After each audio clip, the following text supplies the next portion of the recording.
साताऱ्यात 2 गटांमध्ये हाणामारी, चौघांवर गुन्हा दाखल। येथील मध्यवर्ती बस स्थानक परिसरामध्ये 2 गटांमध्ये जोरदार हाणामारी झाली। यामध्ये 2 जण जखमी झाले आहेत।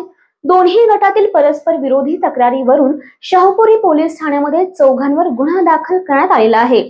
मध्यवर्ती बस स्थानकात शेजारी ऋषिकेश चंद्रकांत इंगवले वय वर्ष 26 राहणार देशमुख कॉलनी करंजेपेठ सातारा याची चहाची टपरी आहे। त्याने दिलेल्या फिर्यादीनुसार राहुल सयाजी जाधव वय वर्ष 37 राहणार सैदापूर तालुका सातारा याच्यावर शाहूपुरी पोलीस ठाण्यामध्ये गुन्हा दाखल करण्यात आला आहे।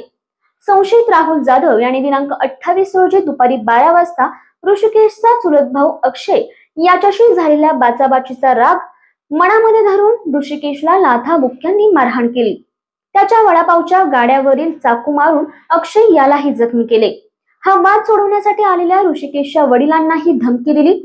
तसेच राहुल सयाजी जाधव वय वर्ष 37 राहणार सैदापूर तालुका सातारा यांनी दिलेल्या फिर्यादीवरून ऋषिकेश चंद्रकांत इंगवले, अक्षय इंगवले, चंद्रकांत इंगवले राहणार करंजेपेठ सातारा यांच्यावर शाहूपुरी पोलीस ठाण्यामध्ये गुन्हा दाखल करण्यात आलेला आहे। ऋषिकेश इंगवले याने तू माझ्याकडे रागाने का बघतोस असे विचारून शिवेगाळ करून त्याच्या हातातील कडे राहुलच्या नाकावर मारले। तसेच लाकडी दांडक्यानेही संशयितांनी मारहाण केली असे राहुल जाधव यांनी तक्रारीमध्ये म्हटले आहे।